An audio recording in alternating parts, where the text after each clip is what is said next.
नमस्कार। कहानियों के इस सफ़र में आप सबका बहुत स्वागत है। आज हम सुनेंगे मुंशी प्रेमचंद जी की कहानी डिप्टी श्यामाचरण। कहानी शुरू करने से पहले मेरा आप सबसे विनम्र निवेदन है, यदि मेरे द्वारा सुनाई गई कहानियाँ आप सबको पसंद आती हों तो कृपया मेरे चैनल को ज़रूर सब्सक्राइब करें और अपने मित्रों में भी शेयर करें। तो चलिए सुनते हैं। डिप्टी श्यामाचरण की धाक सारे नगर में छाई हुई थी। नगर में कोई ऐसा हाकिम न था जिसकी लोग इतनी प्रतिष्ठा करते हों। इसका कारण कुछ तो यह था कि वे स्वभाव के मिलनसार और सहनशील थे, और कुछ यह कि रिश्वत से उन्हें बड़ी घृणा थी। न्याय विचार ऐसी सूक्ष्मता से करते थे कि 10-12 वर्ष के भीतर कदाचित उनके 2 ही 4 फैसलों की अपील हुई होगी। अंग्रेजी का एक अक्षर न जानते थे, परंतु बैरिस्टरों और वकीलों को भी उनकी नैतिक पहुंच और सूक्ष्मदर्शिता पर आश्चर्य होता था। स्वभाव में स्वाधीनता कूट कूट भरी थी। घर और न्यायालय के अतिरिक्त किसी ने उन्हें और कहीं आते जाते नहीं देखा। मुंशी शालिग्राम जब तक जीवित थे, या यूँ कहिए कि वर्तमान थे, तब तक कभी कभी चित्त विनोदार्थ उनके यहाँ चले जाते थे। जब से वे लुप्त हुए हैं, डिप्टी साहब ने घर छोड़कर ना हिलने की शपथ ले ली है। कई वर्ष हुए। एक बार कलेक्टर साहब को सलाम करने के लिए खानसामा ने कहा, साहब स्नान कर रहे हैं। 2 घंटे तक बरामदे में एक मोड़े पर बैठे प्रतीक्षा करते रहे। तदंतर साहब बहादुर हाथ में एक टेनिस बैट लिए हुए निकले और बोले, बाबू साहब, हमको खेद है कि आपको हमारी बाट देखनी पड़ी। मुझे आज अवकाश नहीं है, क्लब घर जाना है। आप फिर आवे कभी। यह सुनकर उन्होंने साहब बहादुर को सलाम किया और इतनी सी बात पर फिर किसी अंग्रेजी की भेंट को न गए। वंश, प्रतिष्ठा और आत्मगौरव पर उन्हें बड़ा अभिमान था। वे बड़े ही रसिक पुरुष थे। उनकी बातें हास्य से पूर्ण होती थीं। संध्या के समय जब वे कतिपय विशिष्ट मित्रों के साथ द्वारांगण में बैठते तो उनके उच्च हास्य की गूंजती हुई प्रतिध्वनि वाटिका से सुनाई देती थी। नौकरों चाकरों से वे बहुत सरल व्यवहार करते थे। यहाँ तक कि उनके संग अलाव में बैठने को उनको संकोच न होता था, परंतु उनकी धाक ऐसी छाई हुई थी कि उनकी इस सज्जनता से किसी को अनुचित लाभ उठाने का साहस न होता था। चाल ढाल सामान्य रखते थे। कोट पतलून से उन्हें घृणा थी। बटनदार ऊंची अचकन, उस पर एक रेशमी काम की अबा, काला शिमला, ढीला पजामा और दिल्ली वाला नोकदार जूता, उनकी मुख्य पोशाक यही थी। उनके दोहरे शरीर, गुलाबी चेहरे और मध्यम डौल पर जितनी यह पोशाक शोभा देती थी, उतनी कोट पतलून से संभव न थी। यद्यपि उनकी धाक सारे नगर भर में फैली हुई थी, तथापि अपने घर के मंडलांतर्गत उनकी एक न चलती थी। यहाँ उनकी सुयोग्य अर्धांगिनी का साम्राज्य था। वे अपने अधिकृत प्रांत में स्वच्छंदतापूर्वक शासन करती थीं। कई वर्ष व्यतीत हुए। डिप्टी साहब ने उनकी इच्छा के विरुद्ध एक महाराजिन नौकर रख ली थी। महाराजिन कुछ रंगीली थी। प्रेमवती अपने पति की इस अनुचित कृत्य पर ऐसी रुष्ट हुई कि कई सप्ताह तक कोप भवन में बैठी रहीं। निदान विवश होकर साहब ने महाराजिन को विदा कर दिया। तब से उन्हें फिर कभी गृहस्थी के व्यवहार में हस्तक्षेप करने का साहस न हुआ।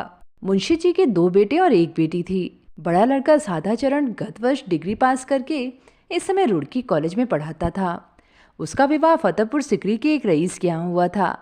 मझली लड़की का नाम सेवती था। उसका भी विवाह प्रयाग के एक धनी घराने में हुआ था। छोटा लड़का कमलाचरण अभी तक अविवाहित था।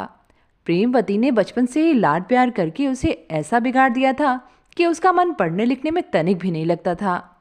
15 वर्ष का हो चुका था, पर अभी तक सीधा सा पत्र भी न लिख सकता था। इसीलिए वहाँ से भी वह उठा लिया गया। तब एक मास्टर साहब नियुक्त हुए और 3 महीने रहे, परंतु इतने दिनों में कमलाचरण ने कठिनता से 3 पाठ पढ़े होंगे। निदान मास्टर साहब भी विदा हो गए। तब डिप्टी साहब ने स्वयं पढ़ाना निश्चित किया, परंतु एक ही सप्ताह में उन्हें कई बार कमला का सिर हिलाने की आवश्यकता प्रतीत हुई। साक्षियों के बयान और वकीलों की सूक्ष्म आलोचनाओं के तत्व को समझना उतना कठिन नहीं है जितना किसी निरुत्साही लड़के के यमन में शिक्षा रुचि उत्पन्न करना है। प्रेमवती ने इस मार धाड़ पर ऐसा उत्पात मचाया कि अंत में डिप्टी साहब ने भी झल्लाकर पढ़ाना छोड़ दिया। कमला कुछ ऐसा रूपवान, सुकुमार और मृदुल भाषी था कि माता उसे सब लड़कों से अधिक चाहती थी। इस अनुचित लाड प्यार ने उसे पतंगबाजी, कबूतरबाजी और इसी प्रकार के अन्य कुव्यसनों का प्रेमी बना दिया था। सवेरा हुआ और कबूतर उड़ाए जाने लगे, बटेरों के जोड़ छूटने लगे। संध्या हुई और पतंग के लंबे लंबे पेच होने लगे। कुछ दिनों में जुए का भी चस्का पड़ गया था। दर्पण, कंघी और इत्र तेल में तो मानो उसके प्राण ही बसते थे। प्रेमवती एक दिन सुवामा से मिलने गई हुई थी। वहां उसने बृजरानी को देखा और उसी दिन से उसका जी ललचाया हुआ था कि वह बहू बनकर मेरे घर में आए तो घर का भाग्य जाग उठे। उसने सुशीला पर अपना यह भाव प्रकट किया। विरजन का 13वां आरंभ हो चुका था। पति पत्नी में विवाह के संबंध में बातचीत हो रही थी। प्रेमवती की इच्छा पाकर दोनों फूले न समाये। एक तो परिचित परिवार, दूसरे कुलीन लड़का, बुद्धिमान और शिक्षित, पैतृक संपत्ति अधिक। यदि इनमें नाता हो जाए तो क्या पूछना। चटपट रीति के अनुसार संदेश कहला भेजा। इस प्रकार संयोग ने आज उस विषैले वृक्ष का बीज बोया जिसने 3 ही वर्ष में कुल का सर्वनाश कर दिया। भविष्य हमारी दृष्टि से कैसा गुप्त रहता है। जो ही संदेशा पहुंचा, सास, ननद और बहू में बातें होने लगी। बहू: चंद्रा: क्यों अम्मा, क्या आप इसी साल ब्याह करेंगी? प्रेमवती: और क्या, तुम्हारे लाला जी के मानने की देर है। बहू: कुछ तिलक दहेज भी ठहरा? प्रेमवती: तिलक दहेज ऐसी लड़कियों के लिए नहीं ठहराया जाता। जब तुला पर लड़की लड़के के बराबर नहीं ठहरती तभी दहेज का पासंग बनाकर उसे बराबर कर देते हैं।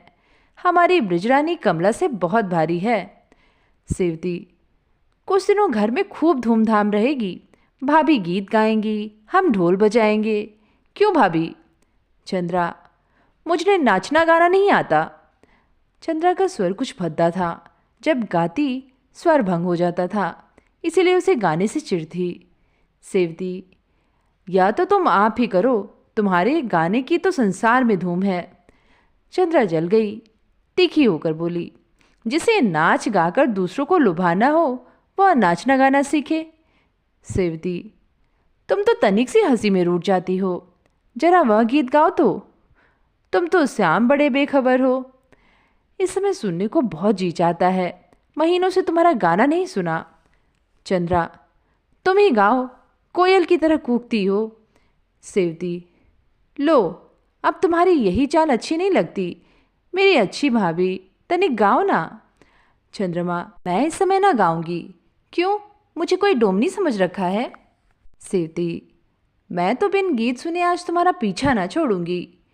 सेवती का स्वर परम सुरीला और चित्ताकर्षक था। रूप और आकृति भी मनोहर, कुंदन वर्ण और रसीली आंखें। प्याली रंग की साड़ी उस पर खूब खिल रही थी। वह आप ही आप गुनगुनाने लगी: तुम तो श्याम बड़े बेखबर हो। आप तो श्याम पिए दूध की कुल्हड़, मेरी तो पानी पे गुजर। दूध की कुल्हड़ पर वह हंस पड़ी। प्रेमवती भी मुस्कुराई, परंतु चंद्रा रुष्ट हो गई। बोली: बिना हंसी की हंसी हमें नहीं आती, इसमें हंसने की क्या बात है? सेवती: आओ, हम तुम मिलकर गाएं। चंद्रा: कोयल और कौवे का क्या साथ? सेवती: क्रोध तो तुम्हारी नाक पे रहता है। चंद्रा: तो हमें क्यों छेड़ती हो? हमें गाना नहीं आता तो कोई तुमसे निंदा करने तो नहीं जाता। कोई का संगीत राधा चरण की ओर था। चंद्रा में चाहे और गुण हो ना हो, परंतु पति की सेवा वह तन मन से करती थी। उसका तनिक भी सिर धमका कि इसके प्राण निकले। उनको घर आने में तनिक देर हुई कि वह व्याकुल होने लगी। जब से वे रुड़की चले गए तब से चंद्रा हंसना बोलना सब छोड़ दिया। उसका विनोद उनके संग चला गया था। इन्हीं कारणों से राधाचरण को स्त्री का वशीभूत बना दिया था। प्रेम, रूप, गुण आदि सब त्रुटियों का पूरक है। सेवती: निंदा क्यों करेगा? कोई तो तन मन से तुम पर रिझा हुआ है। चंद्रा: इधर कई दिनों से चिट्ठी नहीं आई। सेवती: 3-4 दिन हुए होंगे। चंद्रा: तुमसे तो हाथ पैर जोड़कर हार गई, तुम लिखती ही नहीं। सेवती: अब वे ही बातें प्रतिदिन कौन लिखे? कोई नई बात हो तो लिखने को जी भी चाहे। चंद्रा: आज विवाह के समाचार लिख देना, लाऊं कलम दवात? सेवती: परंतु एक शर्त पर लिखूंगी। चंद्रा: बताओ। सेवती: तुम्हें श्याम वाला गीत गाना पड़ेगा। चंद्रा: अच्छा गा दूंगी, हंसने को जी चाहता है ना, हंस लेना। सेवती, पहले गा दो तो लिखूं। चंद्रा, ना लिखोगी फिर बातें बनाने लगोगी। सेवती, तुम्हारी शपथ, लिख दूंगी, गाओ। चंद्रा गाने लगी। तुम तो श्याम बड़े बेखबर हो। अंतिम शब्द कुछ ऐसे बेसुरे निकले कि हंसी को रोकना कठिन हो गया। सेवती ने बहुत रोका पर न रुक सकी। हंसते हंसते पेट में बल पड़ गया। चंद्रा ने दूसरा पद गाया। आप तो श्याम रखो दो दो लुगैया, मेरी तो आप ही पे नज़र, आप ही पे नज़र हो। तुम तो श्याम बड़े बेखबर हो।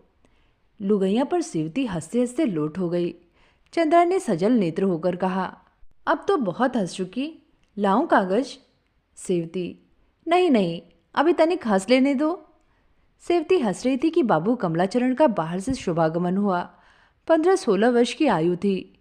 गोरा गोरा गेहुआ रंग, छरहरा शरीर, हंसमुख चेहरा, भड़कीले वस्त्रों से शरीर को अलंकृत किए, इत्र में बसे, नेत्रों में सुरमा, अधर पर मुस्कान और हाथ में बुलबुल लिए आकर चारपाई पर बैठ गए। सेवती बोली, कमलू, मुंह मीठा कराओ तो तुम्हें ऐसे शुभ समाचार सुनाएं कि सुनते ही फड़क उठो। कमला, मुंह तो तुम्हारा अवश्य आज मीठा होगा, चाहे शुभ समाचार सुनाओ चाहे ना सुनाओ। आज इस पठे ने यह विजय प्राप्त की है कि लोग दंग रह गए। यह कहकर कमलाचरण ने बुलबुल को अंगूठी पर बिठा लिया। सेवती, मेरी खबर सुनते ही नाचने लगोगे। कमला, तो अच्छा है कि आप ना सुनाइए, मैं तो आज यूं ही नाच रहा हूँ। इस पठे ने आज नाक रख ली, सारा नगर दंग रह गया। नवाब मुन्ने कहा बहुत दिन से मेरी आंखों में चढ़े हुए थे, एक पास होता है। मैं उधर से निकला तो आप कहने लगे, मियाँ कोई पठा तैयार हो तो लाओ, दो दो चोंच हो जाए। यह कहकर आपने अपना पुराना बुलबुल दिखाया। मैंने कहा, कृपा निधान, अभी तो नहीं, परंतु 1 मास में यदि ईश्वर चाहेगा तो आपसे अवश्य एक जोड़ होगी। और बदबद कर आज आगा शेर अली के अखाड़े में बदान ही ठहरी। 50-50 रुपए की बाजी थी। लाखों मनुष्य जमा थे। उनका पुराना बुलबुल विश्वास मानो सेवती कबूतर के बराबर था, परंतु वह भी केवल फूला हुआ न था, सारे नगर के बुलबुलों को पराजित किए बैठा था। बलपूर्वक लात चलाई। इसने बार बार नचाया और फिर झपट कर उसकी चोटी दबाई। उसने फिर चोट की। यह नीचे आया। चतुर्दिक कोलाहल मच गया। मार लिया, मार लिया। तब तो मुझे भी क्रोध आया। डपट कर जो ललकारता हूँ तो यह ऊपर और वह नीचे दबा हुआ है। फिर तो उसने कितना ही सिर पटका कि ऊपर आ जाए, परंतु इस शेर ने ऐसा दाबा कि सिर न उठाने दिया। नवाब साहब स्वयं उपस्थित थे। बहुत चिल्लाए, पर क्या हो सकता है। इसने उसे ऐसा दबोचा था जैसे बाघ चिड़िया को। आखिर बगटुट भागा। इसने पानी के उस पार तक पीछा किया पर न पा सका। लोग विस्मय से दंग हो गए। नवाब साहब का तो मुख मलिन हो गया। हवाइयाँ उड़ने लगीं। रुपए हारने की तो उन्हें कुछ चिंता नहीं, क्योंकि लाखों की आय है, परंतु नगर में जो उनकी धाक जमी हुई है वह जाती रही। रोते हुए घर को सिधारे।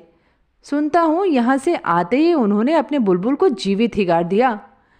यह कहकर श्यामाचरण ने जीभ खनकाई। सेवती, तो फिर खड़े क्या कर रहे हो? आगरे वाले की दुकान पर आदमी भेजो। कमला, तुम्हारे लिए क्या लाऊं भाभी? सेवती, दूध के कूल्हड़। कमला, और भैया के लिए? सेवती, 2-2 लुगैयाँ। यह कहकर दोनों ठहाका मारकर हंसने लगे। तो ये थी कहानी डिप्टी श्यामाचरण। कहानी सुनकर आप सबको कैसा लगा नीचे लिख के ज़रूर बताइएगा। फिर मिलेंगे एक नई कहानी के साथ। धन्यवाद।